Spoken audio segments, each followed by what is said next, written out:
Now turn to Section 1. Section 1. You will hear a woman telephoning a tourist office to ask about free activities. First, you have some time to look at questions 1 to 6.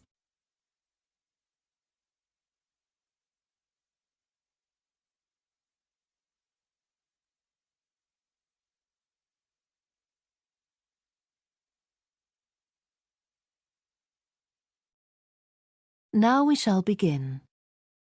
You should answer the questions as you listen because you will not hear the recording a second time.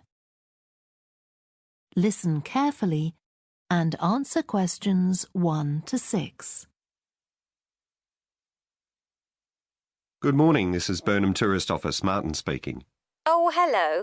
I saw a poster about free things to do in the area, and it said people should phone you for information. I'm coming to Burnham with my husband and 2 children for a few days on June the 27th, or possibly the 28th, and I'd like some ideas for things to do on the 29th. Yes, of course. OK. Then let's start with a couple of events especially for children. The Art Gallery is holding an event called Family Welcome that day, when there are activities and trails to use throughout the gallery. That sounds interesting. What time does it start? The gallery opens at 10 and the Family Welcome event runs from 10:30 until 2 o'clock. The gallery stays open until 5, and several times during the day they're going to show a short film that the gallery has produced. It demonstrates how ceramics are made, and there'll be equipment and materials for children to have a go themselves. Last time they ran the event there was a film about painting, which went down very well with the children, and they're now working on one about sculpture. I like the sound of that. And what other events happen in Burnham? Well, do you all enjoy listening to music? Oh, yes. Well, there are several free concerts taking place at different times, 1 or 2 in the morning, the majority at lunchtime and a couple in the evening, and they range from pop music to Latin American. The Latin American could be fun. What time is that? It's being repeated several times in different places. They're performing in the Central Library at 1 o'clock, then at 4 it's in the City Museum, and in the evening at 7:30 there's a longer concert in the theatre. Right. I'll suggest that to the rest of the family. Something else you might be interested in is the boat race along the river. Oh, yes. Do tell me about that. The race starts at Barford Marina to the north of Burnham and goes as far as Summer Pool. The best place to watch it from is Charlesworth Bridge, though that does get rather crowded. And who's taking part? Well, local boat clubs, but the standard is very high. One of them came first in the West of England Regional Championship in May this year. It was the first time a team from Burnham has won. It means that next year they'll be representing the region in the National Championship.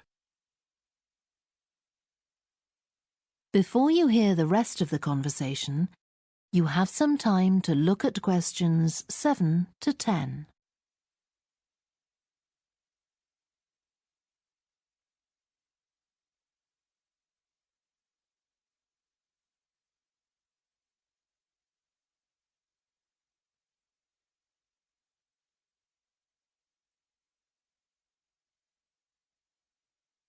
Now listen and answer questions 7 to 10. Now, I've heard something about Paxton Nature Reserve. It's a good place for spotting unusual birds, isn't it? That's right, throughout the year. There is a lake there as well as a river, and they provide a very attractive habitat. So it's a good idea to bring binoculars if you have them. And just at the moment you can see various flowers that are pretty unusual. The soil at Paxton isn't very common.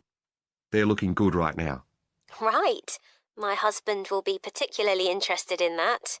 And there's going to be a talk and slideshow about mushrooms, and you'll be able to go out and pick some afterwards and study the different varieties. Uh-huh. And is it possible for children to swim in the river? Yes, part of it has been fenced off to make it safe for children to swim in. It's very shallow and there's a lifeguard on duty whenever it's open. The lake is too deep, so swimming isn't allowed there.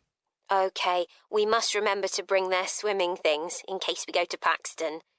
How long does it take to get there by car from Burnham? About 20 minutes, but parking is very limited, so it's usually much easier to go by bus. and it takes about the same time. Right. Well, I'll discuss the options with the rest of the family. Thanks very much for all your help. You're welcome. Goodbye. Bye. That is the end of section 1. You now have half a minute to check your answers.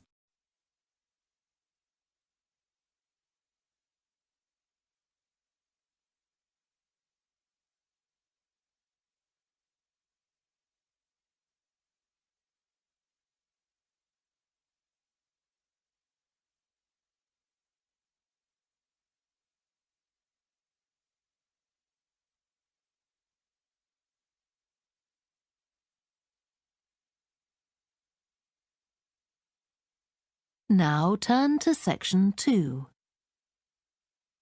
Section 2. You will hear a talk given by a woman called Shona Ferguson about changes in a town called Barford. First, you have some time to look at questions 11 to 15.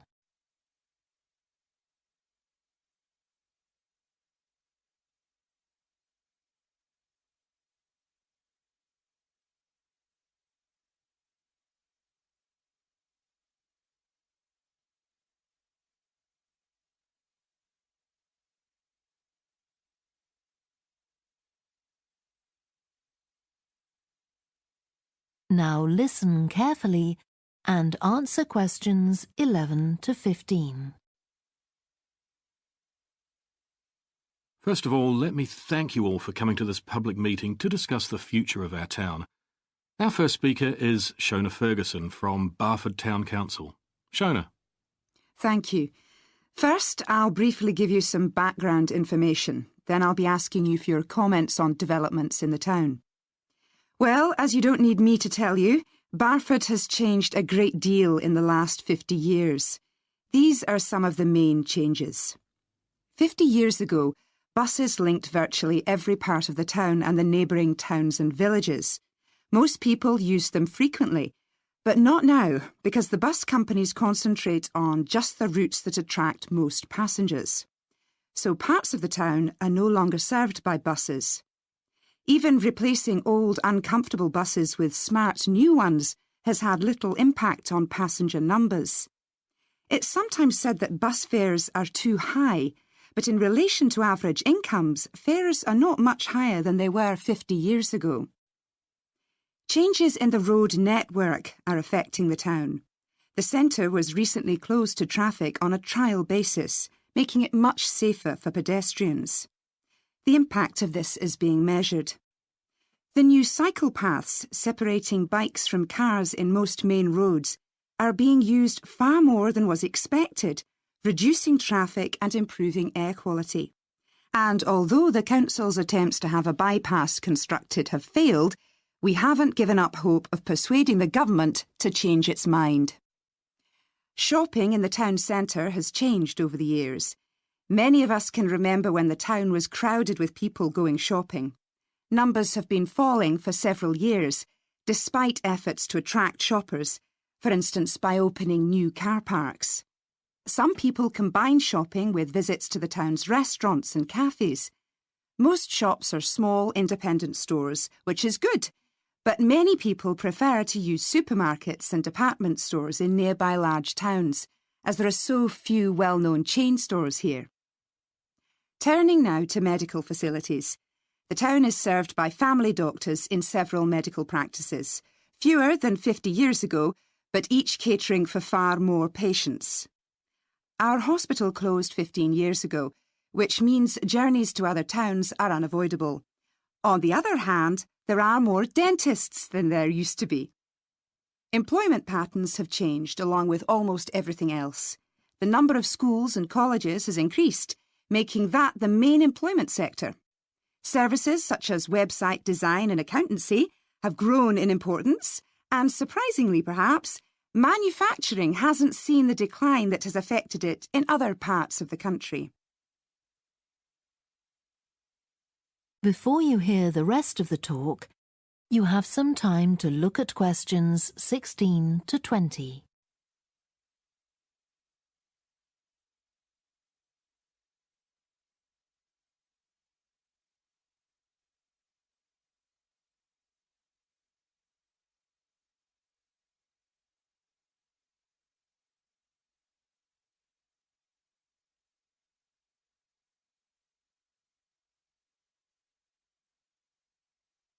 Now listen and answer questions 16 to 20. Now I'll very quickly outline current plans for some of the town's facilities, before asking for your comments.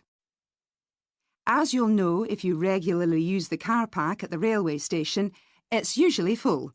The railway company applied for permission to replace it with a multi-storey car park, but that was refused. Instead, the company has bought some adjoining land, and this will be used to increase the number of parking spaces. The Grand, the old cinema in the High Street, will close at the end of the year and reopen on a different site. You've probably seen the building under construction. The plan is to have 3 screens with fewer seats rather than just the one large auditorium in the old cinema. I expect many of you shop in the indoor market. It's become more and more shabby looking, and because of fears about safety, it was threatened with demolition. The good news is that it will close for 6 weeks to be made safe and redecorated, and the improved building will open in July. Lots of people use the library, including school and college students who go there to study. The council has managed to secure funding to keep the library open later into the evening, twice a week. We would like to enlarge the building in the not-too-distant future, but this is by no means definite. There's no limit on access to the nature reserve on the edge of town, and this will continue to be the case. What will change, though, is that the council will no longer be in charge of the area. Instead, it will become the responsibility of a national body that administers most nature reserves in the country. OK, now let me ask you if you have... That is the end of section 2. You now have half a minute to check your answers.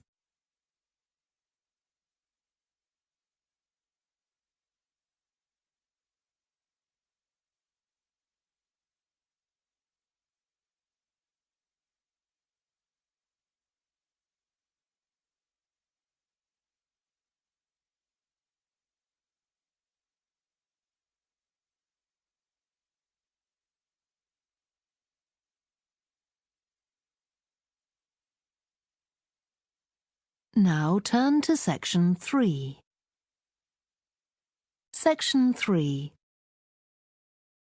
You will hear 2 students called Helen and Jeremy, who are studying creative writing, discussing a project for their course which involves writing and illustrating stories for children. First, you have some time to look at questions 21 to 26.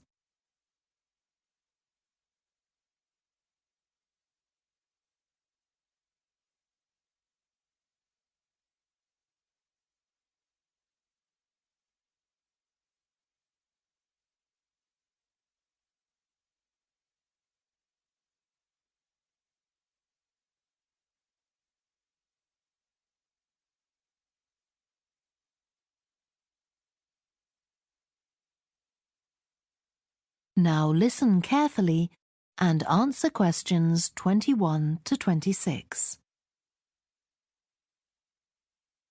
Hello, Helen. Sorry I'm late. Hi, Jeremy, no problem. Well, we'd better work out where we are on our project, I suppose. Yeah, I've looked at the drawings you've done for my story, The Forest, and I think they're brilliant. They really create the atmosphere I had in mind when I was writing it. Oh, I'm glad you like them. There are just a few suggestions I'd like to make. Go ahead. Now, I'm not sure about the drawing of the cave. It's got trees all around it, which is great, but the drawing's a bit too static, isn't it? I think it needs some action. Yes, there's nothing happening. Perhaps I should add the boy, Malcolm, isn't it? He would be walking up to it. Yes, let's have Malcolm in the drawing. And what about putting in a tiger? The one that he makes friends with a bit later. Maybe it could be sitting under a tree, washing itself. And the tiger stops in the middle of what it's doing when it sees Malcolm walking past. That's a good idea. OK, I'll have a go at that. Then there's the drawing of the crowd of men and women dancing. They're just outside the forest, and there's a lot going on. That's right. You wanted them to be watching a carnival procession, but I thought it would be too crowded. Do you think it works like this? Yes, I like what you've done. The only thing is, could you add Malcolm to it without changing what's already there? What about having him sitting on the tree trunk on the right of the picture? Yes, that would be fine. And do you want him watching the other people? No, he's been left out of all the fun, so I'd like him to be crying. That'll contrast nicely with the next picture where he's laughing at the clowns in the carnival. Right, I'll do that. And then the drawing of the people ice skating in the forest. I wasn't too happy with that one. Because they're supposed to be skating on grass, aren't they? That's right, and it's frozen over.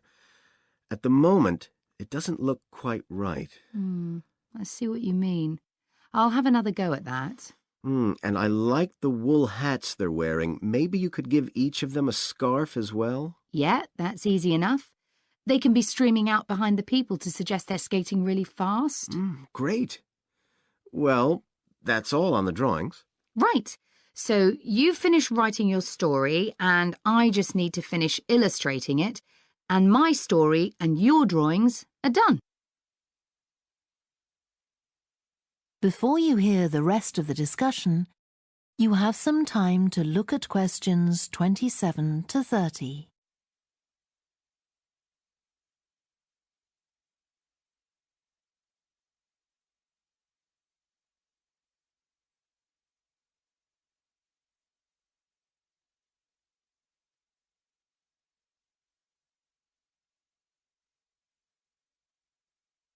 Now listen and answer questions 27 to 30.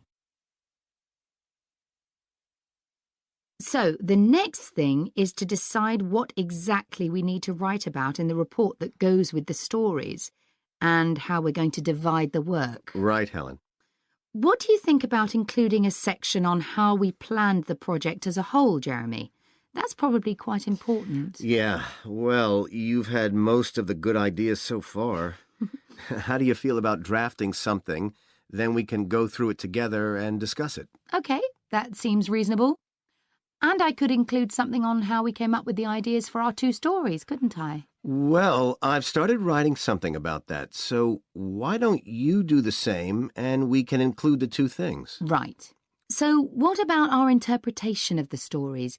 Do we need to write about what we think they show, like the value of helping other people or that sort of thing? That's going to come up later, isn't it? I think everyone in the class is going to read each other's stories and come up with their own interpretations, which we're going to discuss. Oh, I missed that. So it isn't going to be part of the report at all? No. But we need to write about the illustrations because they're an essential element of children's experience of reading the stories.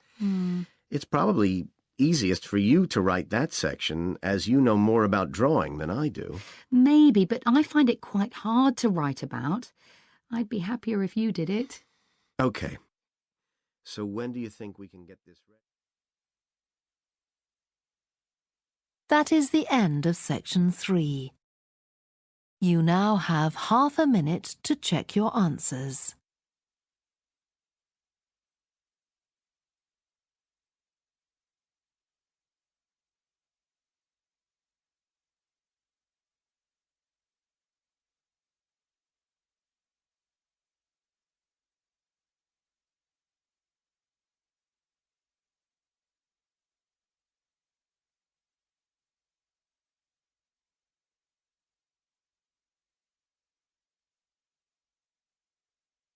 Now turn to section 4. Section 4. You will hear part of a lecture to business students about the use of one particular type of research known as ethnography. First, you have some time to look at questions 31 to 40.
Now listen carefully and answer questions 31 to 40. So, what I'm going to talk about to you today is something called ethnography. This is a type of research aimed at exploring the way human cultures work. It was first developed for use in anthropology, and it's also been used in sociology and communication studies. So, what's it got to do with business, you may ask? Well, businesses are finding that ethnography can offer them deeper insight into the possible needs of customers, either present or future, as well as providing valuable information about their attitudes towards existing products. And ethnography can also help companies to design new products or services that customers really want. Let's look at some examples of how ethnographic research works in business. One team of researchers did a project for a company manufacturing kitchen equipment. They watched how cooks used measuring cups to measure out things like sugar and flour. They saw that the cooks had to check and recheck the contents because although the measuring cups had numbers inside them, the cooks couldn't see these easily. So a new design of cup was developed to overcome this problem, and it was a top seller. Another team of ethnographic researchers looked at how cell phones were used in Uganda, in Africa. They found that people who didn't have their own phones could pay to use the phones of local entrepreneurs. Because these customers paid in advance for their calls, they were eager to know how much time they'd spent on the call so far. So the phone company designed phones for use globally with this added feature.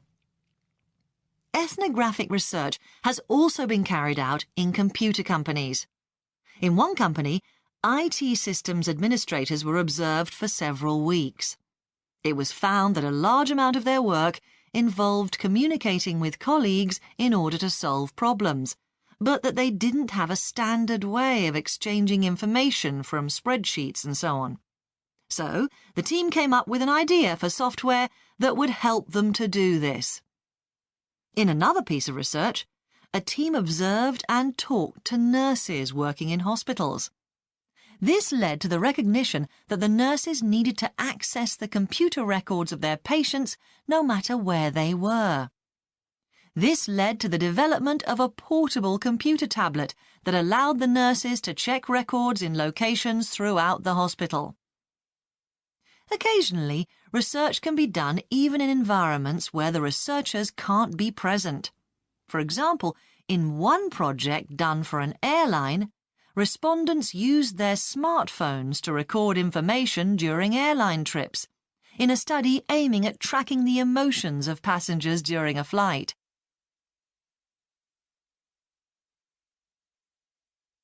So, what makes studies like these different from ordinary research?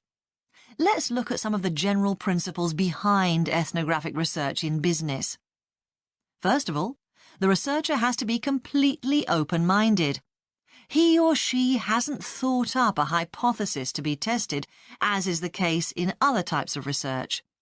Instead, they wait for the participants in the research to inform them. As far as choosing the participants themselves is concerned, that's not really all that different from ordinary research. The criteria according to which the participants are chosen may be something as simple as the age bracket they fall into, or the researchers may select them according to their income, or they might try to find a set of people who all use a particular product, for example.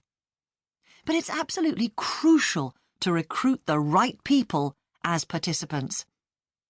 As well as the criteria I've mentioned, they have to be comfortable talking about themselves and being watched as they go about their activities.